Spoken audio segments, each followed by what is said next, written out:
तो आज की इस वीडियो में हम बात करेंगे शेड्यूल्स ऑफ इंडियन कॉन्स्टिट्यूशन के बारे में और उनको ये कैसे याद किया जाए उसके लिए कोई ट्रिक है तो उसके बारे में हम बात करेंगे। शेड्यूल को हिंदी में बोलते हैं अनुसूची। अनुसूची क्या होती है या शेड्यूल क्या होते हैं? देखिए, हमारे कॉन्स्टिट्यूशन में 395 आर्टिकल्स हैं। Okay, may be more than, अभी प्रेजेंटली इसमें इससे भी ज़्यादा होंगे।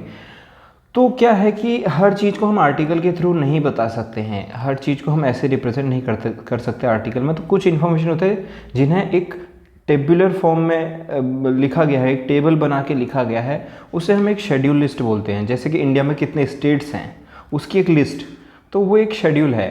हमारे पास सेंटर के पास क्या क्या चीज़ के पावर है वो एक लिस्ट है, वो एक शेड्यूल बन जाता है। लाइक सेंटर के पास कौन कौन सी पावर है, स्टेट के पावर कौन सी। तो schedule a kind of a list है, एक टेबल है, एक लिस्ट है, एक सूची है, ठीक है, जिसमें इंफॉर्मेशन को लिखा गया एक टेबल बना के। तो यहाँ पे हमारे पास हमारे कॉन्स्टिट्यूशन में 12 शेड्यूल्स हैं इंडियन कॉन्स्टिट्यूशन में। ये हमें हम हमारी जो एक्टिविटीज़ है, ब्यूरोक्रेटिक एक्टिविटीज़ और गवर्नमेंट की जो पॉलिसीज़ है उनको कैटेगराइज करने में हेल्प करती हैं, मतलब कैसे उनको बांटा गया है करके। अब हम एक एक करके इन सारे शेड्यूल के बारे में बात करेंगे कि इनमें किस चीज़ के बारे में बात की गई है, और साथ में एंड में मैं आपको बताऊंगा उन्हें याद करने की एक आसान सी ट्रिक, एक छोटी सी लाइन जिससे आप पूरा याद कर लेंगे। तो शुरुआत करते हैं हमारे पहले शेड्यूल के साथ। फर्स्ट शेड्यूल, पहली अनुसूची, इसमें लिस्ट ऑफ स्टेट्स और यूनियन टेरिटरीज और देयर टेरिटरीज, ठीक है, लाइक स्टेट और उनका एरिया कितना है या यूनियन टेरिटरीज का एरिया कितना है, जो राज्य हैं और जितने भी हमारे केंद्र शासित प्रदेश है उनका लिस्ट इसमें, उसमें उनके नाम और उनका एरिया कहाँ से कहाँ तक, ये सब इसमें मेंशन है। दूसरी शेड्यूल में है अलाउंसेस, प्रिविलेजेस, एमोल्यूमेंट्स, ठीक है, इनमें इनको क्या सुख सुविधाएं मिलेंगी, इनको अलाउंस यानी भत्ता मिलेगा, कितना इनको सैलरी वगैरह मिलेगी, वो सब के बारे में बात की है। लेकिन किस किस को? प्रेसिडेंट, गवर्नर, सुप्रीम कोर्ट के जजेस और हाई कोर्ट के जजेस भी, चेयरमैन हो गए हमारे लोकसभा के और डिप्टी चेयरमैन, स्पीकर हो गए हमारे, ठीक है। चेयरमैन हमारे एक्चुअली राज्यसभा के होते हैं और डिप्टी चेयरमैन भी राज्यसभा के, और स्पीकर होते हैं लोकसभा और डिप्टी स्पीकर ऑफ लोकसभा और कैग, इन सब के बारे में बात की गई है। और तो अगले शेड्यूल में बात करते हैं, थर्ड शेड्यूल में हमारे ओथ्स और अफर्मेशन है, यानी शपथ जो लेते हैं ना, ये जब भी कोई बनता है मिनिस्टर वगैरह तो उसे एक शपथ लेनी होती है, वो इसमें मेंशन है। लेकिन इसमें हर किसी की शपथ नहीं है, तो बता देता हूँ किस किस की शपथ है। एक तो जो हमारे यूनियन मिनिस्टर होते हैं, ठीक है, सेंट्रल मिनिस्टर, केंद्रीय मंत्री, जितने हमारे मेंबर ऑफ पार्लियामेंट होते हैं, सांसद होते हैं, उनके, हाई कोर्ट और सुप्रीम कोर्ट के जो जजेस हैं उनकी ओथ, उनकी शपथ, और हमारे जो कैग हो गया, स्टेट के जितने राज्य मंत्री होते हैं, स्टेट मिनिस्टर होते हैं, और एमएलए हो गए हमारे, ठीक है, विधायक, और इलेक्शन में जो कैंडिडेट खड़े होते हैं, यानी कि अगर वो लोकसभा के इलेक्शन में या असेंबली इलेक्शन में खड़े हो रहे हैं तो उनको एक शपथ लेनी पड़ती है इलेक्शन में खड़े होने से पहले। तो ये चीज़ है। रिमेंबर, इसमें प्रेसिडेंट और प्राइम मिनिस्टर इनकी इस ओथ नहीं है, सिर्फ इन्हीं की ओथ है जिनका मैंने यहाँ पे मेंशन किया है।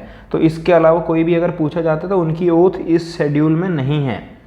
फोर्थ शेड्यूल की बात करते हैं, इसमें स्टेट्स और यूनियंस को राज्यसभा में जो सीट्स मिली हैं, ठीक है, तो जितने भी स्टेट है उनको राज्यसभा में जो सीटों का बंटवारा हुआ है वो यहाँ पे लिखा गया है कि किस स्टेट के पास कितनी राज्यसभा में सीटें हैं। अब थोड़ा इंटरेस्टिंग है, नेक्स्ट जो शेड्यूल है वो शेड्यूल 5 है, ठीक है। ये शेड्यूल में किस चीज़ के बारे में बात की गई है?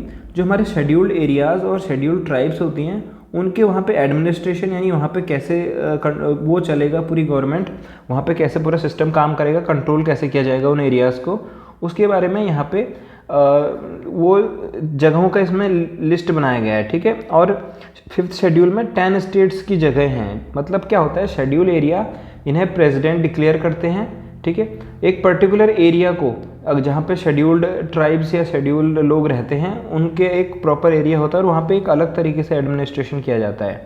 6th शेड्यूल में क्या है? 6th शेड्यूल में भी ट्राइबल एरियाज़ के एडमिनिस्ट्रेशन की बात है, पर सिर्फ कुछ 4 स्टेट में। ये है असम, मेघालय, त्रिपुरा एंड मिजोरम, AMTM। इससे आप इनको याद कर सकते हैं। बस यह ध्यान रखना कि एम से मणिपुर भी आता है, वो इसमें नहीं है, इसमें मेघालय, मिजोरम और त्रिपुरा और असम है। ये दोनों एक्चुअली सेम है, बट ये 4 स्टेट को सेपरेटली अलग से दिया गया है, ये 5th शेड्यूल में नहीं आते हैं। तो ये आपको ध्यान रखना है इस बात का। अभी 7th शेड्यूल के बारे में बात करते हैं। शेड्यूल 7 शेड्यूल हमारा फेडरल स्ट्रक्चर के बारे में बताता है। ये 3 लेजिस्लेटिव लिस्ट के बारे में बताता है कि सेपरेशन ऑफ पावर जो किया गया है, यानी डिवीज़न ऑफ पावर किया गया है सेंटर और स्टेट के बीच में। कैसे किया गया देखिए, इसमें 3 लिस्ट है, एक यूनियन लिस्ट है, एक स्टेट लिस्ट है, कॉन्करेंट लिस्ट है।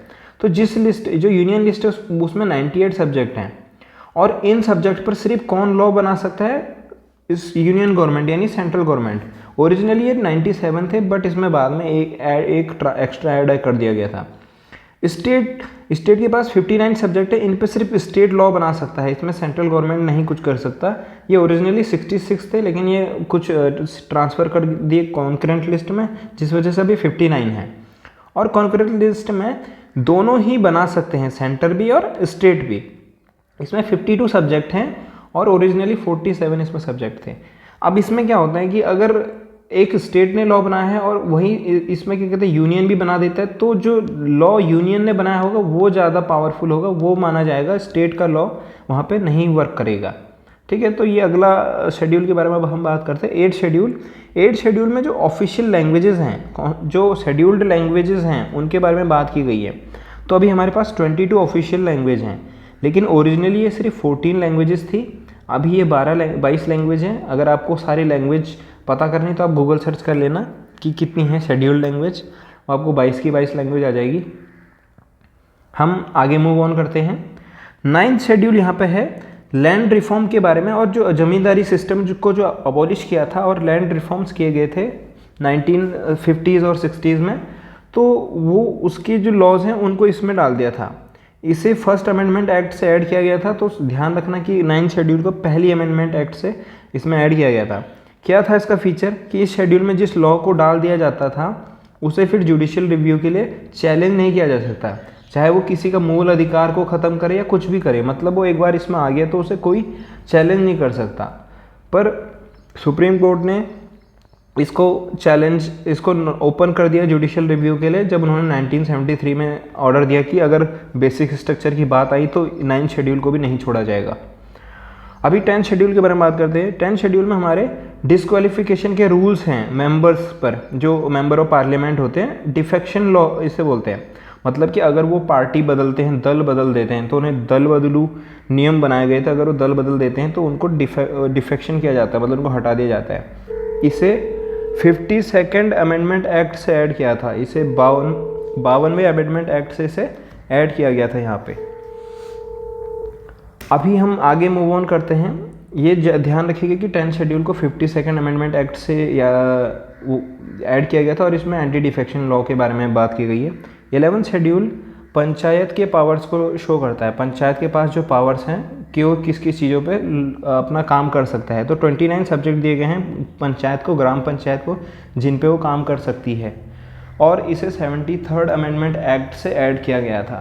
ठीक है, 11th शेड्यूल के बारे में आप ध्यान रखिएगा। और 12th शेड्यूल म्यूनसिपैलिटीज़ की पावर के बारे में बात करती है कि म्यूनसिपैलिटीज़ किन किन चीज़ों पे काम कर सकती है। तो उसे भी 18 सब्जेक्ट दिए गए हैं काम करने के लिए इस शेड्यूल में, 12th शेड्यूल में, और इसे 74th अमेंडमेंट एक्ट से ऐड किया गया था। अब बात करते हैं कि इनको कैसे याद किया जाए। ठीक है, तो अब मैं आपको याद करने के लिए जो तरीका बता रहा हूँ ताकि आप सारे के सारे जो शेड्यूल्स हैं उनको याद कर पाएँ। तो एक सिंपल सी टेक्निक है जो मैंने नीचे दे रखी है, आपको ये लाइन याद रखनी है, tears of old PM, tears of old PM.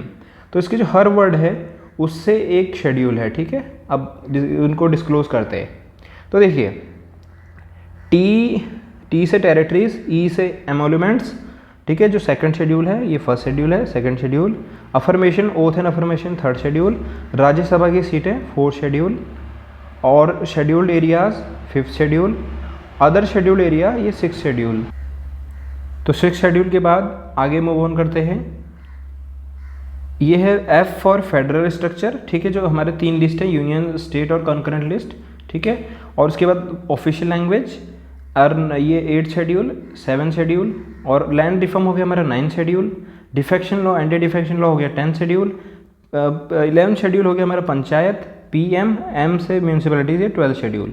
तो आपको याद रखना है tears, TEARS of old PM, यानी ठीक है, ये आपको लाइन याद रखनी है और हर वर्ड से को है। अब मैं आपसे बस एक बात कहूँगा कि अगर आपको ये वीडियो हेल्पफुल रही है, यूज़फुल लगी है, तो आप चैनल को है जो ज्वाइन कर लीजिए, ताकि आपको आगे भी इसमें ऐसा यूज़फुल चीज़ मिले। और ये जो ऊपर मैंने जो पढ़ा है इसका PDF आपको नोट्स जो इसका पूरा PDF मिल जाएगा। डिस्क्रिप्शन में टेलीग्राम का जो चैनल का लिंक है वो दिया है, आप वहाँ से उसे क्लिक करके और या टेलीग्राम पे ये यूज़र नेम डाल के आप मेरे को सर्च कर सकते हैं, आपको मिल जाएगा। कोई भी आपको इंक्वायरी रहेगी तो आप मेरे को वहाँ पे DM कर देना।